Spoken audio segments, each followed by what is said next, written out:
안녕하세요 با سلام باتون هستم با آموزش گرامر از درس 1 کتاب سجونگ سایبری.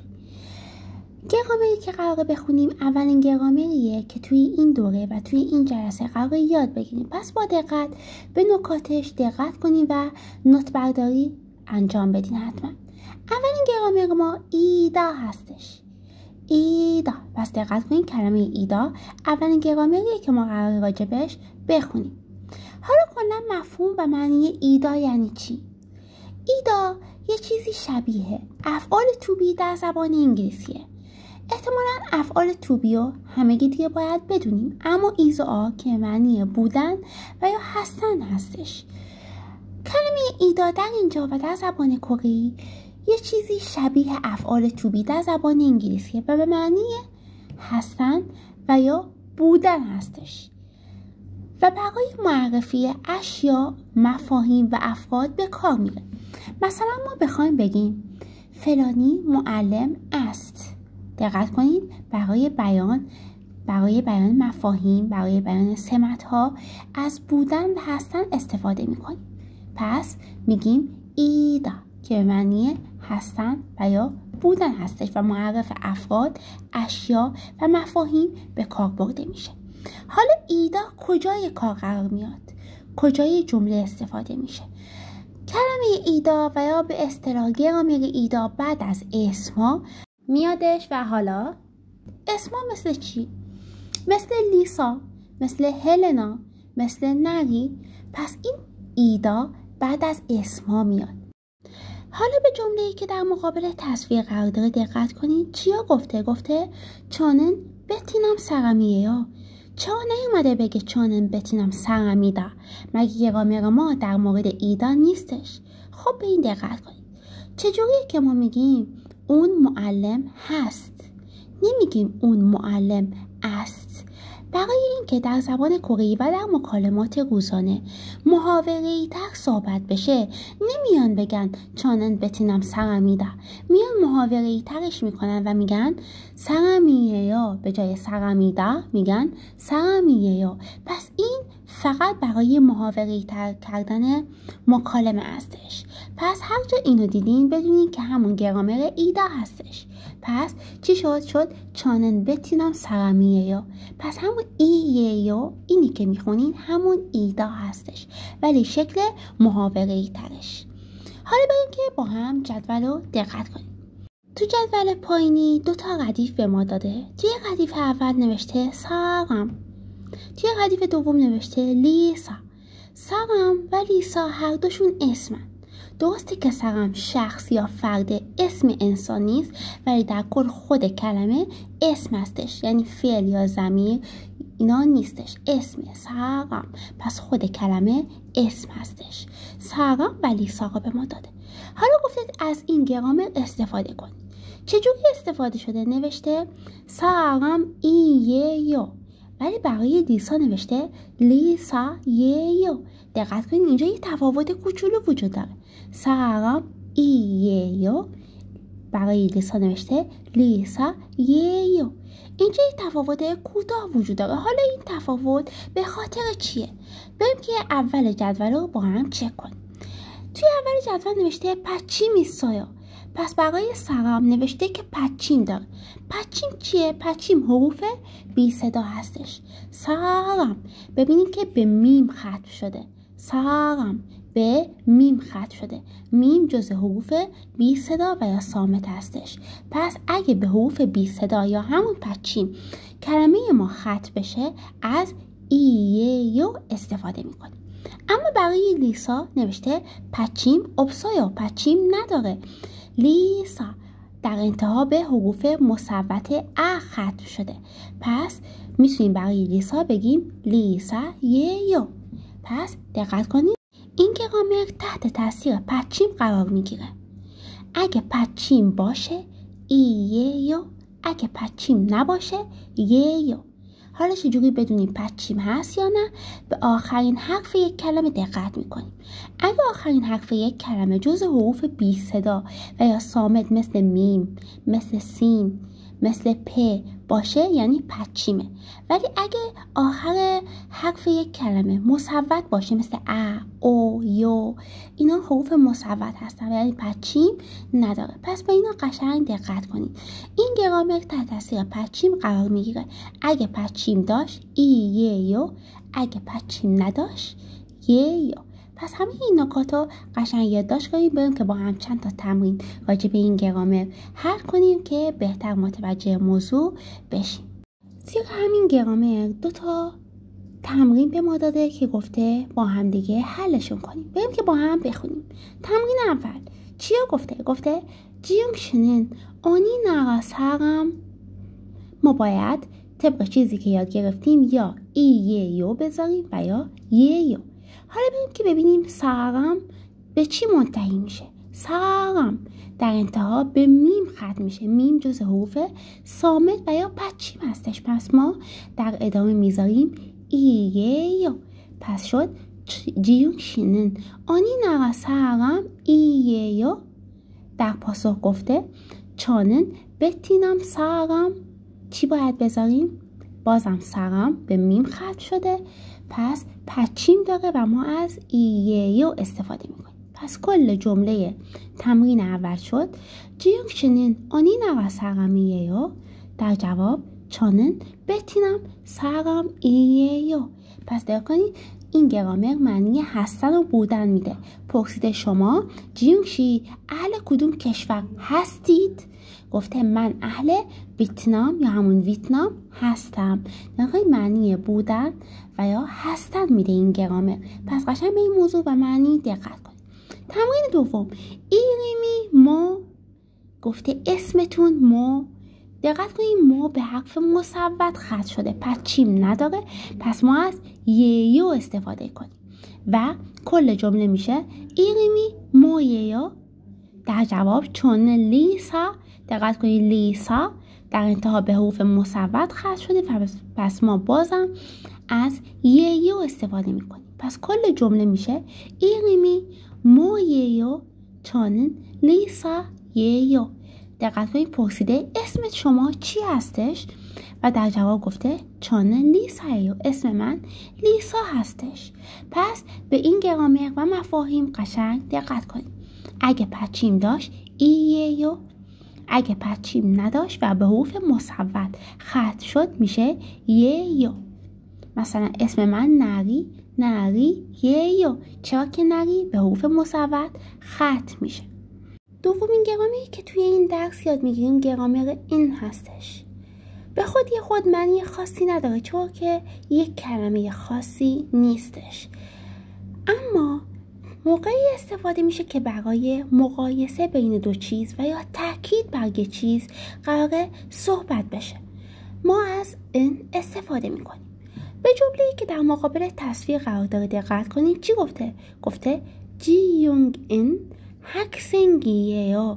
داره میگه جیونگ یه دانش آموزه.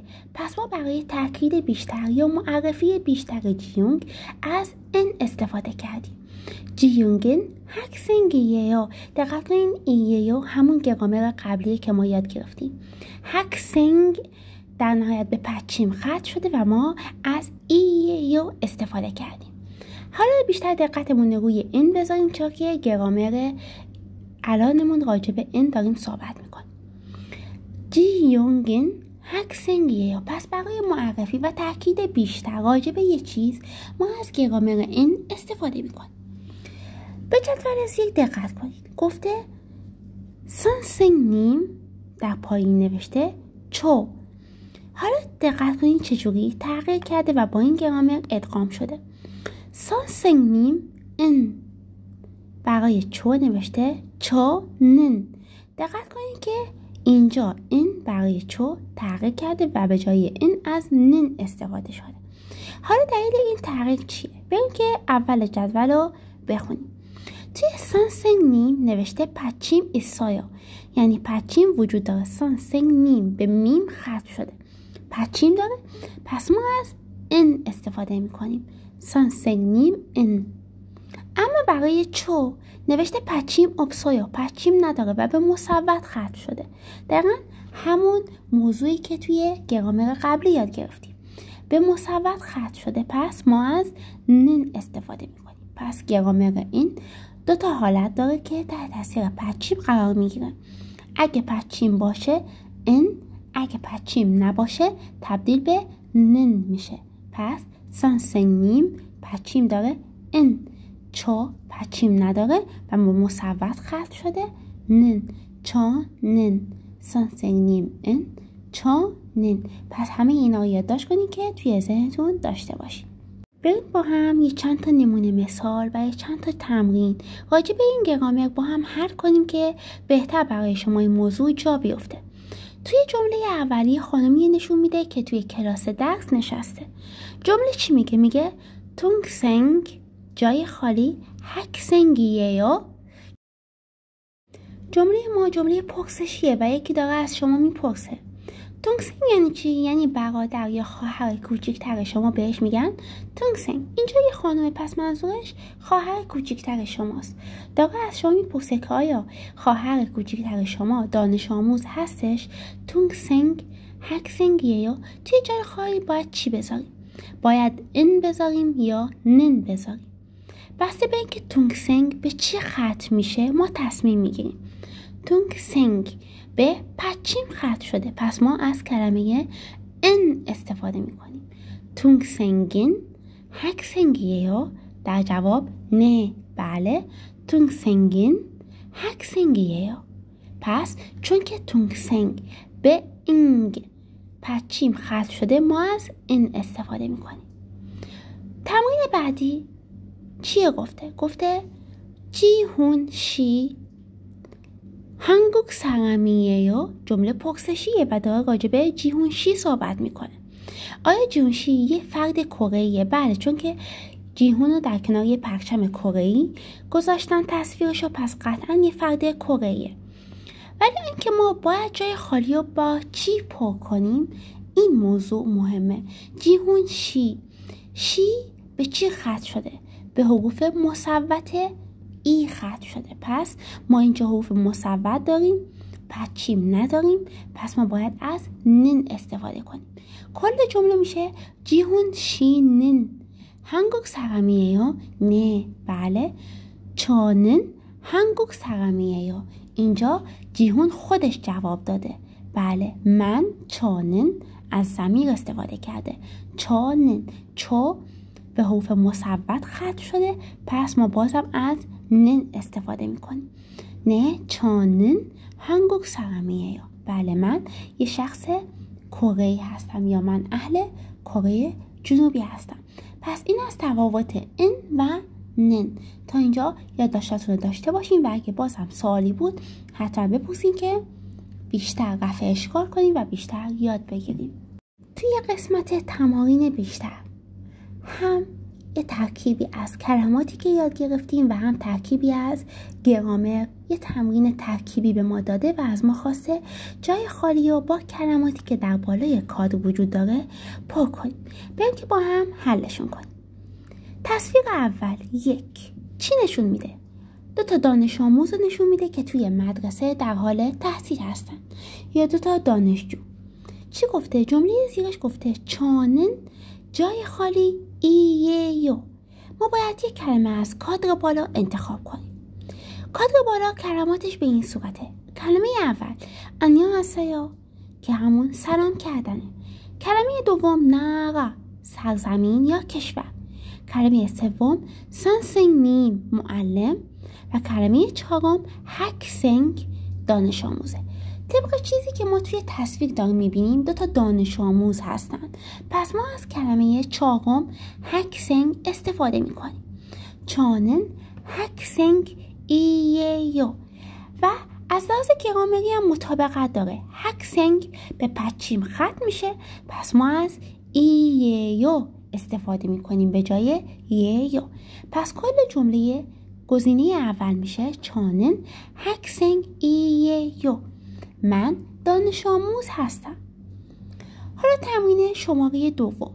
یه معلمی رو نشون میده کنار تخته وایت بورد داره تدریس انجام میده و جمله زیرش نوشته چانن جای خالی ایه. طبق کلماتی که بالا وجود داره کلمه سانسنگنیم معلم بیشتر بهش میخوره. چانن سانسنگنیم اییو از لحاظ معنای اوکی. آیا از لحاظ گرامری هم درسته؟ بله. سانسنگنیم به میم پچیم ختم میشه، پس ما از اییو به جای ییو استفاده میکنیم. تمرین شماره 3 جمله پرسشیه. نوشته اونی جای خالی سارامییو پرچم روسیه رو داره نشون میده و پس داره راجبه ملیت یه طرف میپرسه. پس از چی استفاده میکنیم؟ از کلمه ناگا که معنی سرزمین یا کشور هستش. کل جمله میشه اونی ناگا سارامییو اهل کدوم کشور هستین؟ پس کل جمله میشه اونی ناگا سارامییو. و اما تمرین شماره 4 مدرسه رو نشون میده، 2 دانش آموز رو نشون میده که داره به معلمشون احترام میذارن. جمله چی نوشته؟ نوشته سانسنگنیم دارن معلمشون رو خطاب میکنن و جای خالی تنها کلمه‌ای که باقی مونده انیا هسته‌یا هستش. پس دارن به معلمشون با احترام سلام میکنن. سانسنگنیم انیا هسته‌یا، پس دارن به معلمشون سلام میکنن. این از تمرین ترکیبی که با ما داده، تمرین ترکیبی از گرامر و کلماتی که توی این درس اول با هم دیگه یاد گرفتیم. تمرین بعدی ما 2 گزینه‌ایه که ما باید از بین گزینه زرد و یا آبی گزینه درست و مطابق گرامری که یاد گرفتیم انتخاب کنیم. تمرین اول چی گفته؟ گفته 안녕하세요 سلام کرده. ایریمی مو داره راجع به اسم طرف میپرسه. ایریم که معنی اسم، مو داره راجع به اسم طرف مقابل میپرسه. مو به چی ختم میشه؟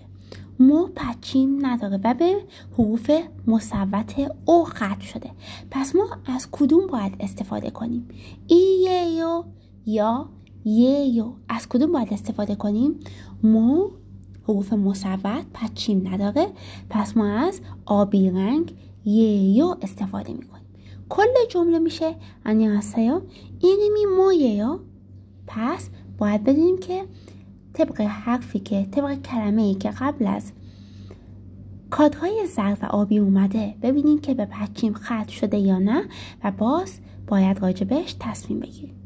در جواب نوشته چو ضمیره به حروف مصوت ختم شده، پس ما باید از ان یا نن استفاده کنیم. چون که به حروف مصوت ختم شده ما از کادر آبی رنگ نن استفاده میکنیم. در جواب میگیم چانن جیهون اییو داره اسمشو معرفی میکنه. پس کل تمرین اول شد 안녕하세요 ایریمی مویو سلام اسمتون چیه؟ در جواب گفته چانن من، جیهونیه اسمم جیهونه. تمرین دوم جیهون شی. دقت کنید توی کاد به ما داده که از ان و یا نن میتونیم استفاده کنیم. میریم قسمت قبل شی ببینیم شی به چی ختم شده. شی به حروف مصوت ای ختم شده و پچیم نداره، پس ما از نن استفاده میکنیم. کادر آبی رنگ جیهون شی نن. اونی نگا سقامیه یا داره میپرسه جیهون شی اهل کدوم کشور هستی؟ در جواب میگه چانن هنگوک سقام. توی کادرها داده اییو و یا کادر آبی ییو. میریم به سارام دقت میکنیم. سارام به پچیم میم ختم شده، پس ما از اییو کادر زرد رنگ استفاده میکنیم. چانن هنگوک سارام اییو. تمرین شماره 3 به عهده شماست، من فقط ترجمهش میکنم. شما باید گزینه درست انتخاب کنید و به عنوان تمرین این جلسه برای من بفرستید. توی جمله اول گفته لیسا شینین هاکسنگ توی کادر زرد اییو کادر آبی ییو. گفته لیسا شی آیا شما دانش آموز هستین؟ جمله پرسشیه. هاکسنگ به چیا ختم شده و باید مطابق اون چیا انتخاب کنیم، کادر زرد یا کادر آبی. در جواب لیسا گفته چو، از ضمیر چو استفاده کرده برای ضمیر چو باید از کادر زرد یا آبی استفاده کنیم، از ان یا نن. چو به حروف مصوت ختم شده، پس باید از چی استفاده کنیم؟ این به عهده شماست. سانسنگنیم داره میگه نه، من دانش آموز نیستم، من معلمم. کادر زرد ای یو، کادر آبی یو.